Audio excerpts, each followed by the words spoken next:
자, 오늘 시편 136편은요, 이제 우리가 그동안 묵상했던 순례자의 노래에 이어지는 이제 고백되는 말씀이라 할 수 있습니다.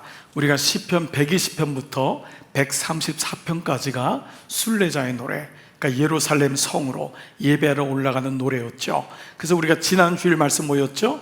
순례자는 예배하지 않을 수 없다. 그게 이제 그 말씀이었잖아요. 그 다음에 이어지는 게, 여러분 오늘 여러분 매일 성경 보시면 제목이 뭐라고 나와 있죠? 찬송, 감사할 이유. 우리 어제는 뭐였어요? 찬송할 이유. 네, 이런 매일 성경을 항상 가지고 다니셔야 돼요. 주일날. 예, 소원입니다, 여러분. 여러분 제 유언이 뭐죠? 주일날 매일 성경 가져와 달라. 예, 그리고 주님께 갈 테니까 여러분 꼭 여러분 이걸 하셔야 돼요. 공부하는 사람이 말씀이 없이는 말씀이 들리질 않아요. 오늘도 여러분 꼭 여러분 가져가셔서 말씀을 계속 이어가시기를 부탁을 드립니다. 말씀은 연결되기 때문에 말씀이 연결을 모르면은 그 말씀을 들을 때 주무세요. 눈이 감겨요. 이건 어쩔 수 없어요. 그러니까 말씀을 추적해야, 트래킹해야 돼요. 그래야지 말씀을 통해 주시는 그 은혜를 내가 민감하게 그걸 찾아낼 수 있죠. 자, 그래서 135편 어제 말씀과 6편은 찬송할 이유, 감사할 이유. 그러니까 어찌 보면 순례자가 이 땅에서 순례길을 걸으면서 감사한다는 것은 너무도 당연한 수순인 것처럼 느껴집니다. 그렇지만 사실 우리에게 감사가 이렇게 늘 다가오는 것은 아니에요. 사람은 보는 대로 느끼고 늘 보여지는 게 전부이기 때문에 환경 속에 그냥 매몰될 때가 많아요. 그리고 조금이라도 내게 상한 말을 듣거나 하면 우리 마음속엔 감사가 사라질 때가 너무도 많지요. 자, 그럼에도 불구하고 왜 하나님은 순례자인 우리가 이렇게 감사를 하게끔 말씀하시는가?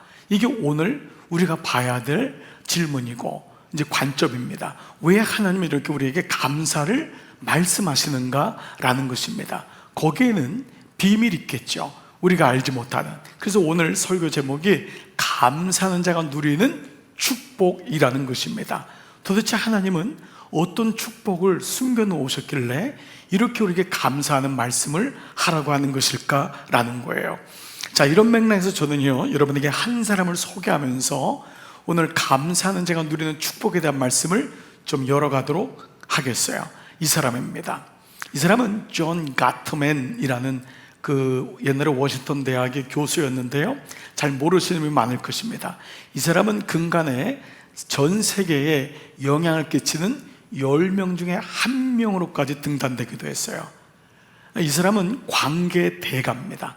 그러니까 많이 무너진 가정들, 무너진 관계들, 사실 우리 인생이 그렇잖아요. 그래서 이 사람은 지난 35년 동안 3,600쌍의 부부와 부모와 자녀, 그리고 동기들, 그리고 형제들, 친구들의 관계를 거의 조사하면서 연구한 결과를 발표하기 시작했는데요, 놀랍게도 그들에게는 자신의 관계를 어떤 사람은 행복하게, 근데 어떤 사람은 불행하게 이끄는 사람이 있더라는 거예요. 그래서 실제로 3,600쌍 중에 80% 이상이 나의 관계는 불행합니다 라고 얘기했어요.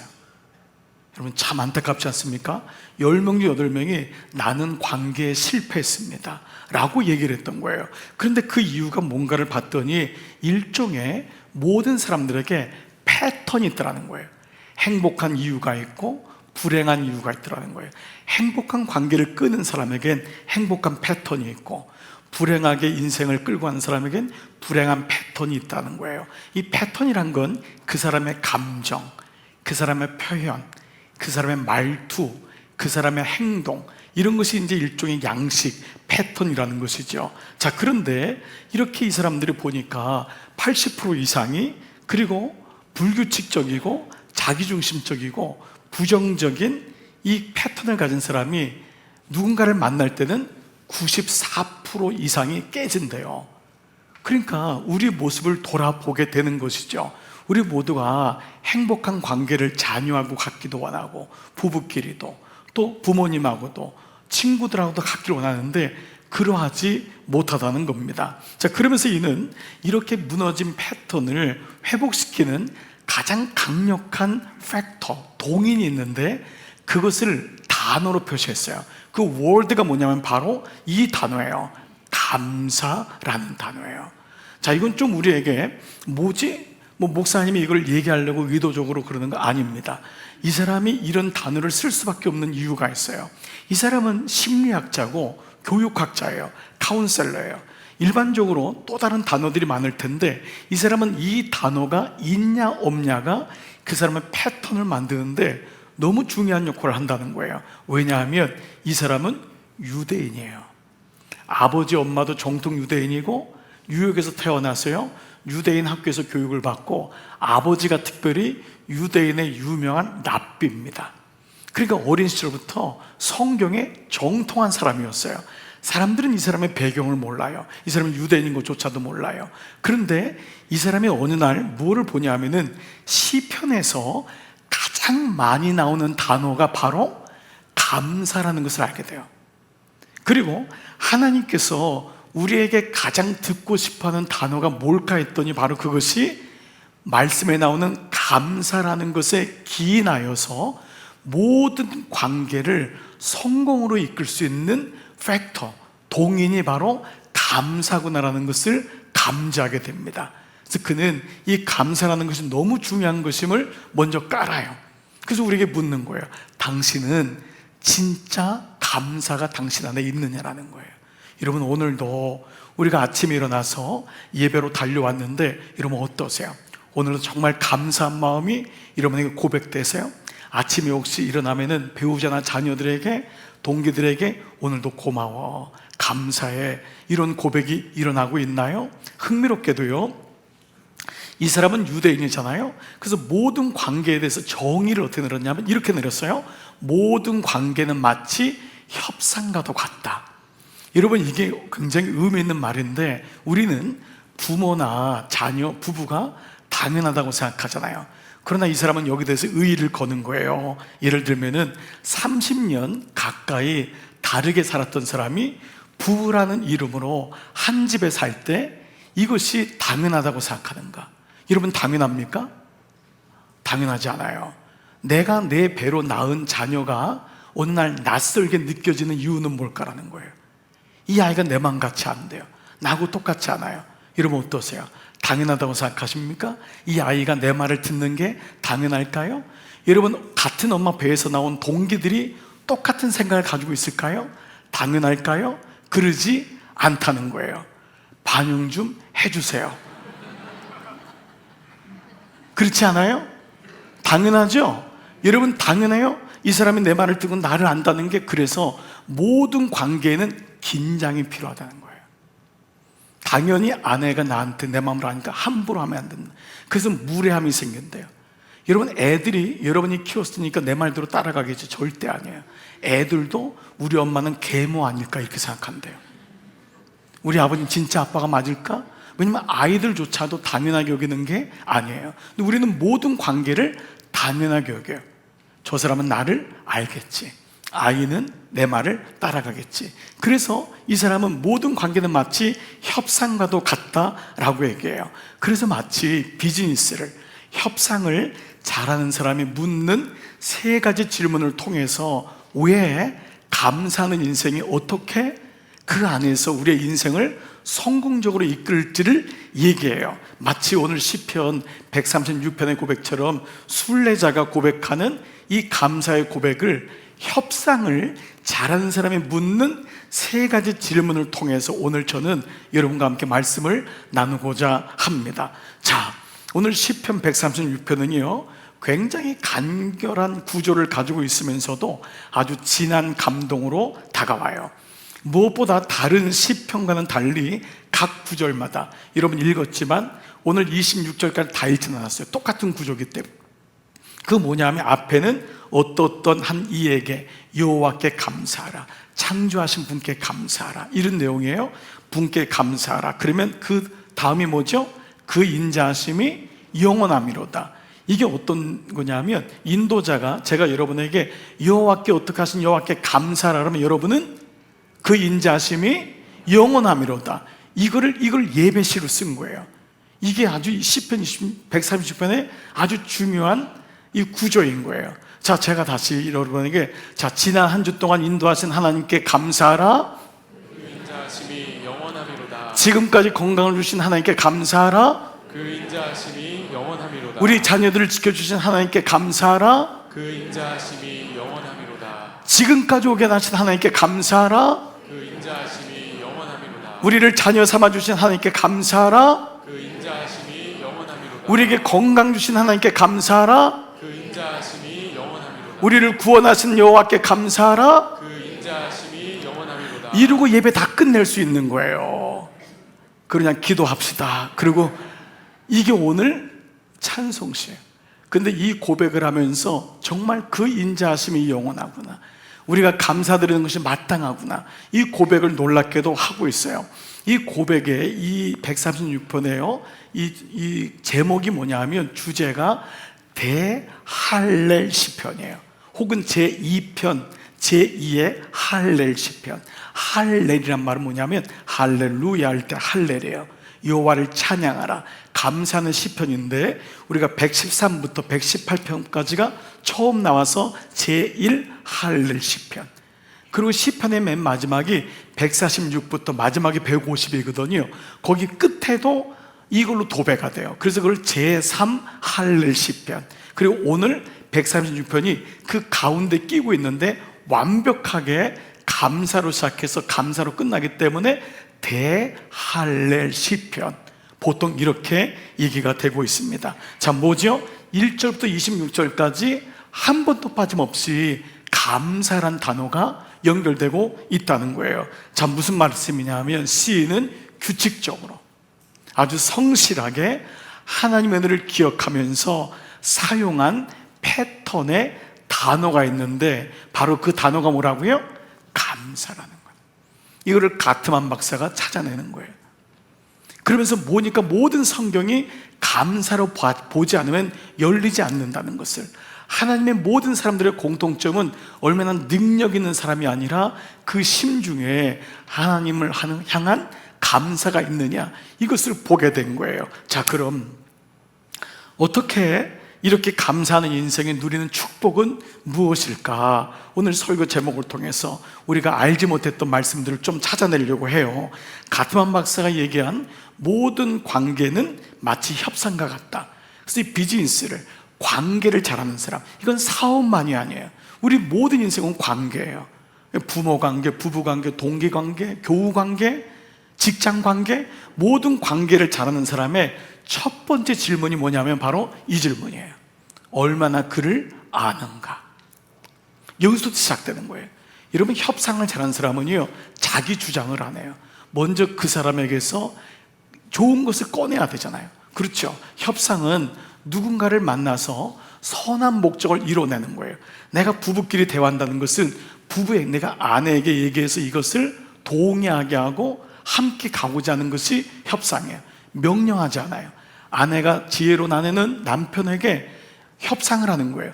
좋은 얘기를 함으로 우리가 이걸 해보려고 하는데 당신 생각은 어때요? 라고 얘기하는 거예요.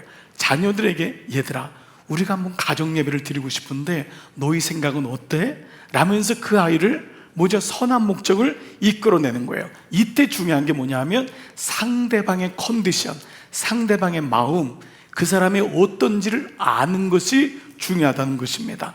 그를 아는 내용만큼 좋은 관계로 이끌 수 있다는 거예요. 이걸 가트만이 뭐라고 하냐 하면 컨텐트라고 해요. 내용. 그 사람에게 얘기할 때 그 사람을 아는 만큼 내용이 필요하다는 거예요. 여러분, 요즘 근간에 이재명 대통령이 트럼프 만나가지고 회담이 정말 우리가 보면서도 아슬아슬하고 이후에도 너무 많은 문제가 있겠지만 이 강대국을 만나는 약소국가의 아픔은 참 이런 거예요. 그런데 여러분, 그런 과정에서 우리가 그나마 좀 이번 회담이 뭐 성공적으로 됐다고 하는 건 뭐예요? 그 사람이 얘기하잖아요. 이 대통령이, 내가 그분에 대해서 책을 읽고 얼마나 연구하고 참모들이 트럼프가 어떤 사람이라는 것을 얼마나 얘기했겠어요.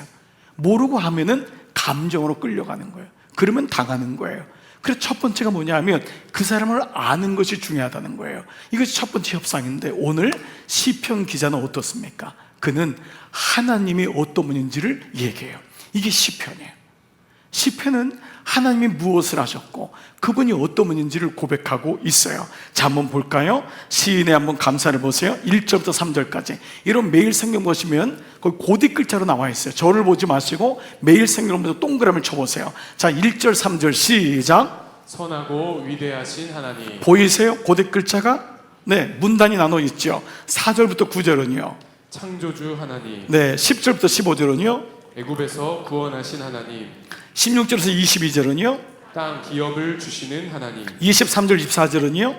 약할 때 기억하고 도우시는 하나님, 25절 26절은 하늘에서 인류를 먹이시는 하나님. 다 뭐죠? 다 끝에 동사가 뭐죠? 단어가 뭐죠? 하나님인 거예요. 하나님. 시편은 자기의 아픔을 얘기하잖아요. 먼저는 물론 그런 탄원시가 있어요. 그렇지만 이것이 여호와를 찬양하는 순례자가 고백하는 감사의 시인데 시인은 아는 거예요. 하나님이 어떤 분인지를. 협상하는 사람은 자기를 보는 게 아니에요. 내 얘기만 하면 안 돼요. 이 사람이 어떤 마음을 가지고 있는지, 이분이 누구인지를 잘 아는 사람이 첫 번째 협상을 푸는 질문이라는 거예요. 그렇습니다. 여기 지혜가 있습니다. 시편 기자는 하나님이 어떤 분인지를 계속적으로 고백해요. 이게 컨텐트가 되는 거예요. 이게 컨텐트가 됩니다. 그래서 감사하는 자가 누리는 축복은 뭐냐 하면 하나님이 컨텐트, 내 내용이 되는 거예요. 세상적으로는 협상은 그 사람을 아는 거지만 영적으로는 뭐죠? 하나님이 어떤 분인지를 알아가는 줄 믿습니다. 이게 예배예요. 예배는 내 힘든 것만 얘기하는 게 아니에요. 하나님이 어떤 분인지를 알아가는 것, 이것이 예배인 거예요. 그래서 우리가 말씀 묵상의 첫 번째 퀘스천이 뭐죠? 하나님은 어떤 분이신가? 이거를 지난 5년 동안 했지만 이게 어려운 분들이 많아요. 왜냐면 우리는 나에 대해서 집중하기 때문에 그래요. 근데 내 안에는 답이 없잖아요. 하나님이 어떤 분인지를 알아나가는 게 믿음인 거예요. 믿음은 내 모습을 가지고 사는 게 아니에요. 하나님이 어떤 분인지, 그 다음에 두 번째가 내게 적용할 것은 무엇인가. 이 순서가 너무도 중요해요. 근데 어느 분이 그러더라고요. 목사님, 이게 어렵다는 것을 비로소 알게 됐어요. 저는 묵상하면서 내게 적용할 것을 늘 먼저 봤습니다. 그런데 어느 날 말씀의 깊이가 들어가지 못하는 걸 깨닫는 거예요. 먼저 말씀의 깊은 뭐냐면 하나님은 어떤 분이신가. 여러분, 효를 잘하는 방법이 뭔 줄 아세요? 내 중심으로 하면 안 돼요. 어머니가 원하는 게 뭘까? 아버지가 원하는 게 뭘까? 이걸 효자라고 해요. 효자는 내 입장에서 선물을 하는 게 아니에요. 아버지의 마음이라면, 어머니라면 이걸 기뻐할까? 이거예요. 중심이 뭐지? 내 축이 하나님께로 가는 거예요. 이게 컨텐트가 되는 거예요. 아멘. 여러분, 이게 믿음의 아주 중요한 축복입니다. 여러분, 탈무드에 이런 말이 있어요. 감사해보라. 감사한 분이 떠오를 것이다. 감사해서 감사한 것이 아니라 감사를 선포해보라는 거예요. 그러면 분명히 감사한 분이 떠오를 것이라는 거예요. 참 이거 의미가 있죠. 이런 의미에서 본다면요, 감사한 분이 생각난다는 거 아니에요. 그래서 땡크, 감사는 어디서 왔냐면 띵크에서 왔다는 거예요. 감사한다는 것은 그분을 생각하기 때문에 그게 진짜 감사한 거예요. 환경 때문에, 이만큼 은혜를 받았기 때문에, 뭐 월급을 받았기 때문에, 집을 샀기 때문에가 아니라 모든 것의 근원이 하나님께 있음을 알기 때문에 그때 시인은 비로소 하나님이 어떤 분이신지를 계속적으로 이 9절 26절까지 고백하고 있죠. 여러분, 이 축복이 여러분 가운데 임하기를 기도합니다. 그래서 감사한 자가 누리는 첫 번째 축복은 뭐냐면 하나님으로 충만하게 되는 거예요. 그 감사가 하나님으로부터 왔기 때문에 감사한 자만이 하나님의 어떠한지를 알아요. 여러분, 그냥 인간적으로도 봐도 불평불만 있는 자녀가 부모님께 감사할까요?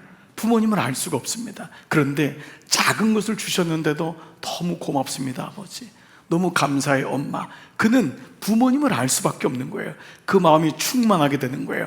하나님으로 내용이 충만하게 되니까 하나님이 원하시는 삶을 살 수 있게 되는 것이죠. 여러분, 오늘 이 비밀과 이 축복이 여러분에게 임하기를 기도합니다. 두 번째는 감사하는 자에 대한 이 가트만 박사가 말한 협상은, 관계는 협상이다 라고 하는 두 번째 질문은 뭐냐 하면요, 협상을 잘하는 사람은 그의 마음을 알고 있는가를 꼭 묻는다는 거예요. 협상은 혼자 하는 게 아니에요. 상대방의 마음을 읽어야 돼요. 상대방을 알아야 되잖아요. 상대방의 마음을 얻는 것이 협상입니다.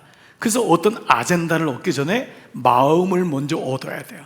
여러분들이 자녀에게 무언가를 얘기하기 전에 뭐죠? 자녀의 마음을 얻어야 됩니다. 지혜로운 부모는요, 자녀에게 명령하지 않아요. 자녀의 마음을 얻어요. 사랑하는 부부끼리도 마음을 얻는 게 너무 소중한 거예요. 여러분, 이것이 너무 중요한 원칙 아닙니까? 근데 이 마음을 얻는다는 건 뭐냐 하면 그 사람을 설득한다는 거예요. 그 사람을 말로 설득하는 거죠. 결국에는 말을 통해서 그렇게 마음을 나누는 거잖아요. 이걸 가리켜 이 가트만은 뭐라냐? 레토릭이라 그래요. 레토릭.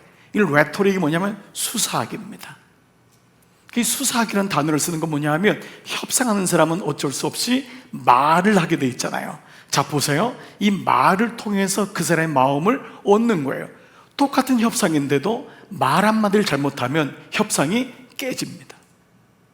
그렇게 기다리고 그렇게 소중히 여겼던 그 시간이 산산조각으로 깨지는 거예요. 근데 그때 말 한마디가, 그래서 여러분, 유대인들이 하는 말이 뭐예요? 유머가 어떤 협상보다도 가장 중요한 유머. 이건 우스운 얘기를 하는 것이 아니라 그 사람의 마음을 움직일 줄 아는 넉넉함이 필요하다는 거예요. 사람은 굳거든요. 사람은 인색해지거나 굳어있어 마음이 딱 굳어요. 웃질 않아요. 그래서 이 시간도 여러분들이 입을 꽉 다물고 있는 분이 있는데, 지난주도 얘기했잖아요. 웃어야 된다고, 마음을 열어야 된다고. 그러니까 말씀에, 하나님 말씀이 들어올 때 확실히 열린 사람하고 다른 거예요.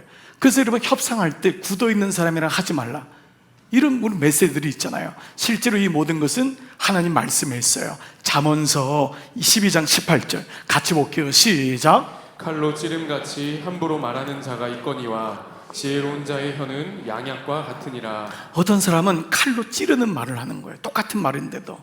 근데 어떤 사람은 양약이에요.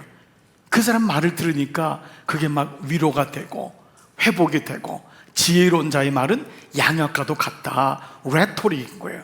이 말이 이렇게 중요하다는 거예요. 잠언서 25장 11절을 볼까요? 경우에 합당한 말은 아로 새긴 은쟁반에다가 게다가 금사각까지 있대요. 이건 금상첨화라는 거예요. 엄청난 건데, 그것이 뭐냐면 경우에 합당한 말. 그 말이 경우에 맞아야 돼요. 이게 영어 성경에 어떻게 되냐면 The right word at right time. Right word at right time. 그 시간에 적절한 언어를, 말을 구사할 때 뭐예요? 협상은, 관계는 이루어진다라는 것이죠. 우리의 연약함은 뭐예요? 그 말로 다 뒤집어 엎는 거예요. 말을 너무 우리는 못해요, 때로는. 그리고 우리는 뭐죠? 나는 원래 이래 라고 합니다. 그렇지 않습니다. 우리는 하나님의 형상으로 지음받은 줄 믿습니다. 그러니까 우리 안에는 선한 말, 지혜로운 말이 있어요, 없어요? 있어요. 없는 게 아니에요. 그걸 하나님의 은혜로 끄집어내고, 우리가 예배를 드린다는 것, 말씀 묵상한다는 것은 그것을 회복하는 것이에요. 내 안에 나는 원래 이러하면은, 여러분, 이건 마귀에게 속는 것입니다. 여러분, 원래 그렇지 않아요. 나는 원래 이렇게 생겨 먹었어, 그런 말들 여러분 아니라니까요. 나는 하나님의 형상대로 지음 받은 줄 믿습니다. 그러니까 이 말씀의 원칙이 딱 있으면은 나는 하나님의 말이 내 안에 있지. 아멘. 하나님 말씀이 있는 거예요. 나는 좋은 말을 해, 나는 회복되는 말을 해, 내 안에 있는 줄 믿습니다. 아멘을 안 해도 아멘 했으면 얼마나 좋을까라는 말이 막 지금 제 마음에도 그냥 그대로 사십시오, 이런 마음이 막 그냥 오는데, 그러면 안 되잖아요. 여러분, 정말 아멘으로 여러분 안에 말이 회복되기를 축복합니다. 저는요, 정말 주님 나라 갈 때까지 말을 잘하고 싶어요. 그 사람의 마음을 움직이고 싶어요. 특별히 여러분이 아멘 안 해도 난 그럴 거예요. 나는 집사람 마음에 들고 싶어요. 그래야지 새끼를 먹지. 나는 여러분의 마음에도 정말 경우에 맞는 하나님 말씀을 하고 싶은 마음이 막 굴뚝한다.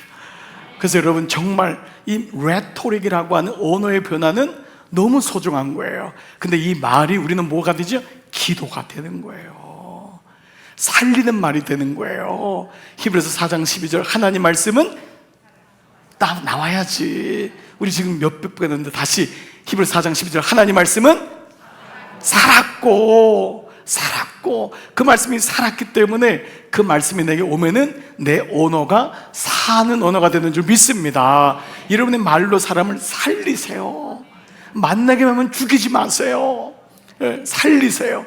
그리고 그 말씀은 뭐죠? 운동력이 있어, 활력이 있어. 그 말이 움직이는 거예요. 그 말씀이 들어오면은 이것이 두 번째 주시는 놀라운 축복이에요. 제가 한 번은 크리스찬 다이제스트에 나오는 재미있는 글을 읽었는데요, 그 제목이 감사의 힘이에요. 그 영국의 80세가 되신 엘리자베스 할머니가 동갑내기인 80세신 탐 할아버지랑 만나게 됐는데 두 분이서 사랑을 이렇게 하게 된 거예요. 그래서 할머니가 이제 할아버지가 프로포즈를 하게 된 거예요. 할렐루야. 너무너무 아름다운 스토리예요. 이 두 분이 이제 먼저 이렇게 아내 남편을 보내셨는지 그건 잘 모르겠는데 이제 이 두 분이 서로 사랑을 이제 하게 됐고 결혼을 약속하고 프로포즈를 하게 돼서 결혼을 하게 되었는데요, 놀랍게도 이 할머니는, 엘리자베스는요, 좀 연약함이 있었어요. 그게 뭐냐면 20살 때 담배를 피우기 시작해서 60년 동안 담배를 핀 거예요. 완전 몸에 배어 있는 거예요. 그리고 데이트를 해도 향수를 계속 뿌려야 되고, 또 어느 날 끊어보려고 얼마나 노력했겠어요. 나이가 들어가면서 이게 건강에 안 좋으니까 끊으려고 했는데 끊을 수가 없었던 거, 못 끊는 거예요. 여러분, 이 엘리자베스 마음 이해가 되시죠? 지금 몇 분들 아멘 그러시는 분이 있을 거예요. 목사님, 제가 엘리자베스 같습니다. 그런 거예요. 못 끊는 거예요. 그런데 놀랍게도 엘리자베스 할머니가 이 결혼 포즈를, 이게 프로포즈를 받으면서 끊었을까요? 못 끊었을까요? 어떻게 아세요? 끊었어요. 근데 그 이유를, 너무 자녀들이 놀란 거예요. 사람들이 놀란 거, 주변 사람들이. 아니, 어떻게 어머니나 할머니는 끊었어요? 라고 하자, 야, 내가 그렇게 끊으려고 했는데 안 됐는데. 그래서 어느 날 이 톰이, 할아버지가 나를 만날 때마다 내가 담배를 피고 있는 걸 아는데도 한 번도 담배를 피지 말라고 얘기를 안 했다는 거예요. 그러면서 그는 만날 때마다 자기의 좋은 점을 얘기하면서 감사하더라는 거예요. 어떻게 내가 당신 같은 여인을 만나서, 내가 당신 같은 이렇게 좋은 점이 많은 여자를 만나서, 이런 얘기를 늘 감사를 하더라는 거예요. 그래서 어느 날 이렇게 나에 대해서 감사의 마음을 갖고 있는 사람이 있다면 이까지 담배는 아무것도 아니구나, 이 마음이 왔다는 거예요. 여러분, 이런 할머니를 만나시기를 축복합니다. 표현이 이상한 것 같아요 지금. 여러분, 얼마나 감사한 거예요? 나에 대해서 뭐라고 명령하는 차원이 아니라 고마운 거를 얘기를 하는데 그 감사한 말 때문에 내가 안 좋은 거를 스스로 알고 있는 거예요. 여러분, 우리가 몰라서 못 끊는 게 아니에요. 몰라서 안 하는 게 아니에요. 우리가 자녀들을 얘기할 때 그 자녀들도 몰라서 그걸 안 하는 게 아니에요. 그게 안 되는 거예요. 근데 우리는 계속하죠. 너 그거밖에 안 돼? 너 이렇게밖에 안 살 거야? 근데 그게 아니라 그에게 좋은 점이 훨씬 많다는 거예요. 그 좋은 점을 고마워서, 너 같은 아이가 내 딸이었다니, 내 아들이었다니, 당신 고마워. 나같이 개떡 같은 성질을 가졌는데도 30년 40년 견뎌준 거, 아버지들 아멘 안 하시잖아요 지금. 고마워. 근데 이 감사의 고백이 그 사람의 마음을 움직이고 나에게 변화를 가져오더라는 거예요. 사랑하는 여러분, 감사를 누리는 자의 축복이 뭐냐 하면 언어의 변화입니다. 말씀이 들어오니까. 여러분, 오늘도 여러분 삶 속에 정말 언어의 변화가 지금도 일어나고 있는 줄 믿습니다. 그러니까 오늘도 바늘 찌르듯이 혹시 불편한 말이 나도 모르게 나올 때마다, 주님, 제 안에는 좋은 말이 있습니다, 감사의 말이 있습니다, 이 말이 말씀을 통해 선포되게 하여 주시옵소서. 그리고 여러분의 그 언어가 기도로 바뀌는 그런 은혜까지 임하기를 축복합니다. 세 번째는요, 놀랍게도 이 고백이요, 이 세 번째, 이 가르멘 박사는요, 이 협상의 세 번째 질문이 뭐냐 하면 함께 기쁨이 되는 거예요. 여러분, 협상을 잘하는 사람은 자기만 이득이 되면 안 됩니다. 그러면 그때만 협상하고 끝나잖아요. 이 사람을 초보라고 합니다. 협상의 전문가는 그 관계가 유지되는 거잖아요. 그렇죠? 이게 진짜 협상의 달인 아니겠어요?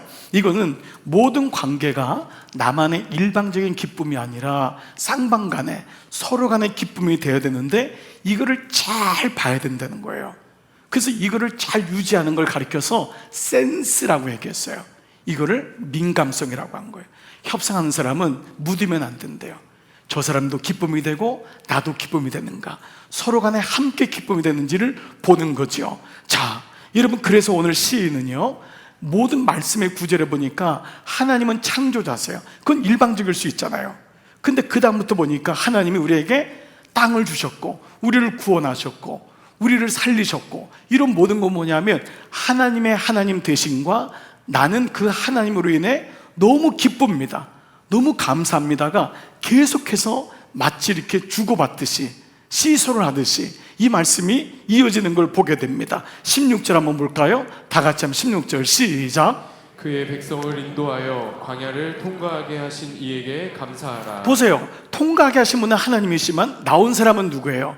나거든요. 이 두 가지가 같이 가요. 그 다음에 21절도요, 그들의 땅을 기업으로 주신 이에게 감사하라. 주신 분은 누구예요? 하나님인데 받은 분은 누구예요? 나예요.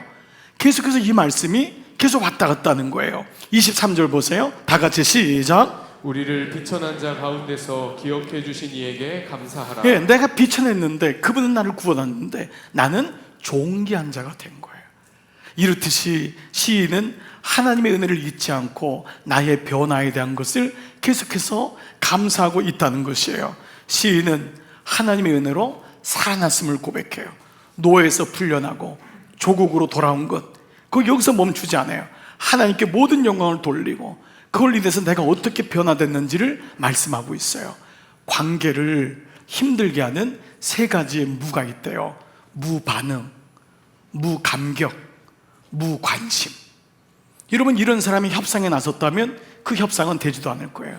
어떻게든지 그의 마음을 살려고 하고 그와 내가 어떻게 윈윈하는지를 알 거예요. 여러분 어떠세요? 여러분 반응하십니까?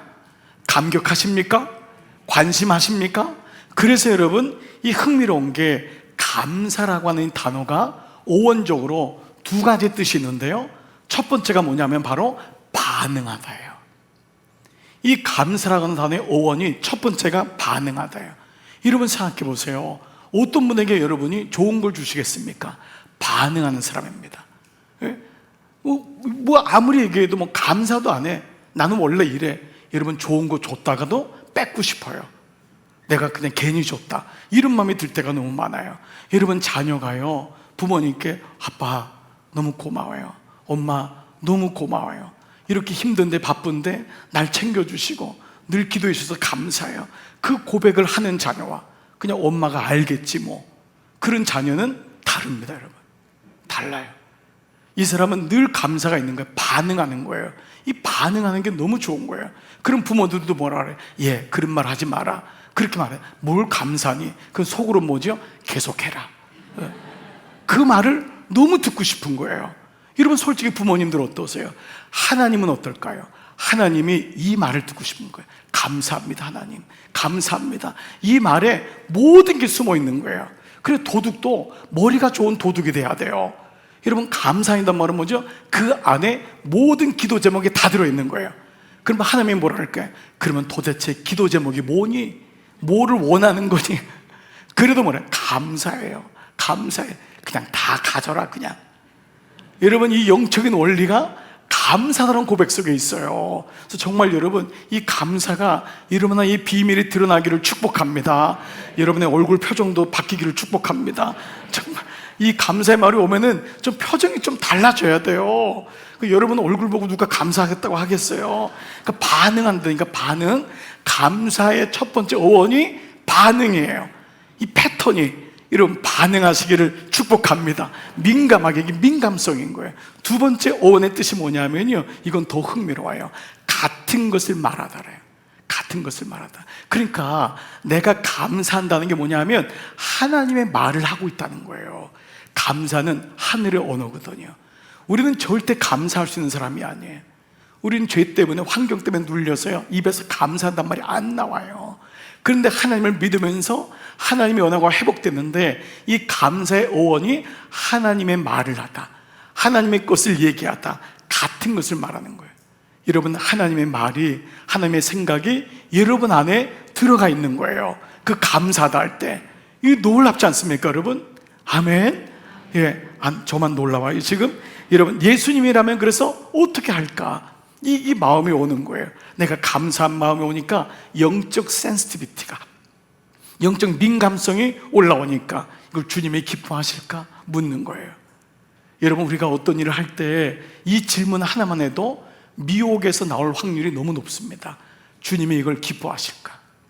여러분, 그 질문을 한번 해보세요. 주님이 이걸 기뻐하실까? 그럴 때 주님이 기뻐하신다는 생각이 들면 이건 100% 응답인 거예요. 근데 만약에 마음속에 아니야, 이건 주님이 기뻐하지 않을 거야, 그러면 더 기도해 보라는 거예요. 더 한번 두들겨 보라는 거예요. 그런데 감사가 선포된다는 게 같은 것을 말하다. 주님이 우리에게 말씀하실 때 감사를 통해서 말씀하는 거예요. 그래서 모든 기도의 시작이 뭘까요? 감사합니다. 주님 감사합니다. 거기서부터 기도가 풀려나가는 것을 영적으로도 우리가 경험하게 되지요. 그래서 빌립보서 2장 5절, 너희 안에 몰려 이 마음을 품으라. 어떤 마음? 곧 그리스도 예수의 마음이니, 이 마음이 들어오는 거예요. 참 놀라운 은혜예요. 그래서 감사하는 자가 누리는 세 번째 축복은요, 민감성, 영적인 민감성. 모든 성경은 하나님의 감동으로 된 것으로, 세상적으로 말하면 순발력이 될 수 있을지 몰라요. 그러나 영적으로 말하면 영적 영감이에요. 하나님의 영적인 감. 여러분, 이건 너무너무 소중해요. 이 땅은 영적 전쟁이기 때문에 영적인 감을 가지고 사는 사람과 그냥 없이 사는 사람은 너무도 큰 차이예요. 오늘도 마귀가 여러분을 한 주간 동안 계속 위협하고 미혹할 때마다 영적인 안테나를 올리세요.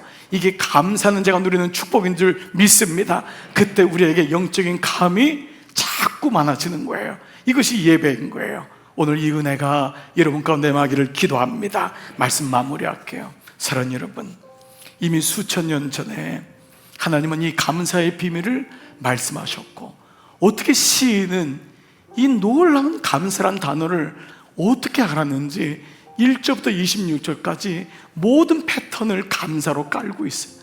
하나님이 이 감사란 단어를 너무 좋아하신다는 걸 알았어요. 그 말은 하나님이 이것을 좋아하신다는 것은 이것이 우리에게 축복이라는 거예요.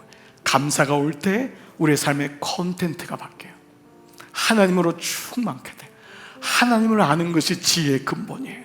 하나님으로 내 안에 오게 돼요. 감사가 올 때 우리 안에 비로소 우리는 레토릭, 언어의 변화가 일어나요. 말씀의 변화가 일어나고, 어떻게 하면 생명 있는 말씀을 할 수 있을지 그의 언어가 바뀌는 거예요. 감사가 우리 안에 올 때 놀랍게도 영적 센시티비티, 영적인 감수성, 영적인 그 감각이 우리 안에 회복되기 시작합니다. 그래서 이번 한 주간 만날 때마다, 아침에 일어났을 때도 하나님 감사합니다. 그리고 아침에 배우자를 만납니까? 자녀를 만납니까? 부모님을 만납니까? 첫 인사, 엄마 감사해요, 아버지 감사해요, 여보 감사해요. 이 감사가 우리 삶에 있는 거예요. 오늘도 여러분이 예배 끝난 다음에 만날 때마다 감사합니다. 놀라운 은혜가 우리 안에 들어온다면 이 축복이 우리의 것이 될 줄 믿습니다. 그래서 여러분, 이렇게 한번 정리해 봤어요. 감사를 고백해 봤어요. 그래서 감사, 그래서 감사, 그래도 감사, 그러나 감사, 그러므로 감사, 그렇지만 감사, 아멘 안 해도 감사, 그럼에도 감사, 그러니까 감사, 그리 하실지라도 감사, 그리 아니하실지라도 감사. 그래서 맨 마지막은 이렇게 적었어요. 온통 다 무조건 감사. 이렇게 한번 해봤으면 좋겠어요. 이것이 축복의 비밀이에요. 이게 안 되는 이유는 영적 전쟁이에요. 그만큼 우리는 어려운 거예요.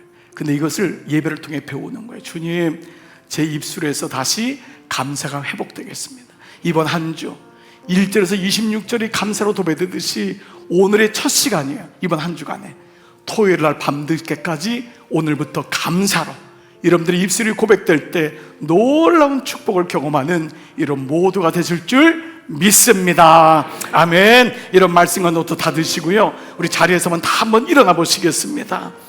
일어날 수 있으니 감사. 자, 입을 열어 찬양할 수 있으니 감사, 악보가 보이니 감사. 자, 우리 다 감사로 한번 오늘 찬양해 볼게요. 자, 이 찬양이에요. 거룩하신 하나님 주께 감사드리세. 날 위해 이 땅에 오신 독생자 예수 구원에 대한 감사로부터 우리 이 감사를 선포하십시다.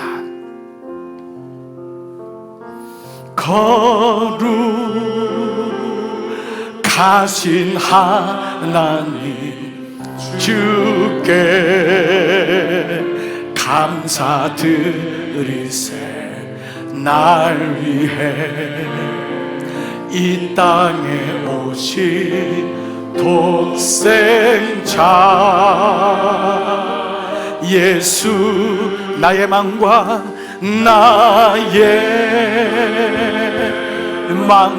뜻 주님, 제가 주님을 사랑합니다. 날 위해 이 땅에 오신 독생자 예수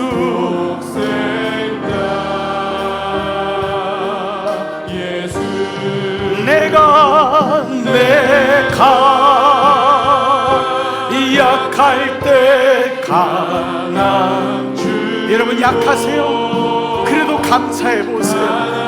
가난하세요? 여러분 그래도 감사해 보세요. 부욕해 하신 나의 주 감사. 내가 약할 때 강남 주고 가난할 때 우리를 부욕해 하신 나의 주 감사. 내가 약할 때 강한 주고 가난할 때 우리를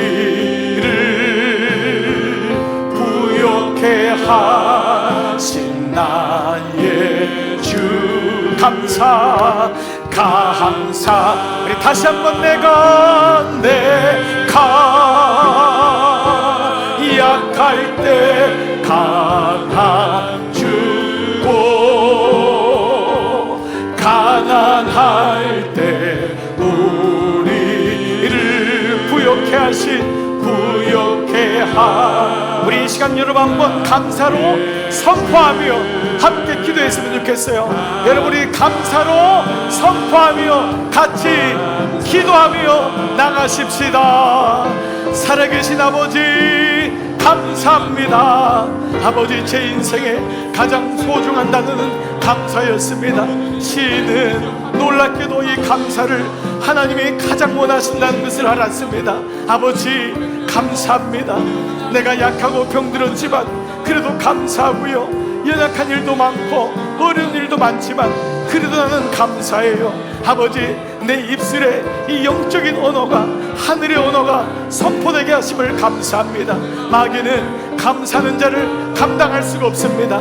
세상은 감사하는 자를 감당할 수가 없습니다. 아버지 오늘 우리 모든 관계 속에서 하나님 컨텐츠에 하나님이 나의 컨텐츠 내용이 되게 하시고 나의 레토릭이 말이 변하여 하나님 감사가 변하게 하시고 감사로 고백되게 하시고 나의 영적인 감각이 회복되어서 감사하며 사람을 보고 세상을 볼 수 있는 눈을 주시기를 원하옵고 기도합니다.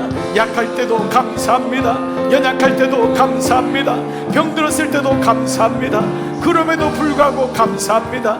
그러니까 또 감사하고 그래도 감사하고 모든 것이 감사하고 그리하여도 감사하고 그리하지 아니하실지라도 감사하고 그럼에도 불구하고 감사합니다. 오늘 이 시간 주님의 마음을 내 입술로 선포합니다. 그래서 모든 것에 감사합니다. 오늘 이 고백이 이번 한 주간 첫 시간을 감사로 선포하오니 이번 한 주간도 우리의 삶을 연결해 주시고 우리의 삶의 순간순간마다 주님을 바라볼 수 있는 은혜 주시기를 원하옵고 기도합니다. 가까운 가족에게, 부모님께 감사의 마음을 나눕니다. 동기들에게, 부모들에게, 자녀들에게 감사의 마음을 나눕니다. 감사하니까 감사한 것이 아닙니다. 감사하라, 감사문이 또 오를 것이다. 감사하라, 감사문이 또 오를 것이다. 믿음으로 선포합니다. 믿음으로 내가 회복합니다. 기억하며 선포하고 아멘합니다. 오늘 이 은혜가 예배드리는 모든 종들 가운데 충만케 하여 주시옵소서. 아버지, 감사로 제사 드리는 자가 영광을 얻는다고 했습니다. 아버지 감사합니다. 주님을 찬양합니다. 주님, 오늘 이 마음 가지고 한 달, 이번 한 주간 9월 한 달도 등이 승리할 수 있도록 주님 인도하여 주시옵소서. 주님께 영광 돌립니다. 감사를 돌립니다. 감사, 감사. 살아계신 아버지 감사합니다. 예배의 첫 시간, 한 주의 첫 시간을 감사로 시작합니다. 그리고 이번 한 주간의 마지막을 감사로 마무리하겠습니다.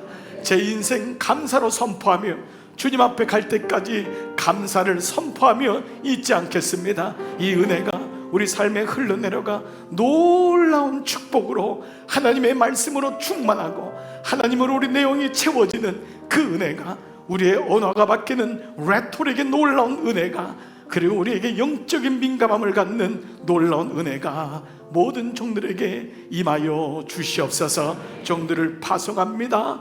승리하는 우리 모든 종들로 인도하실 줄 믿사오며, 이제는 성부와 성자와 성령의 은총이 감사하는 모든 종들 위해 이제로부터 영원토록 함께 하시기를 간절히 축원하옵나이다. 아멘.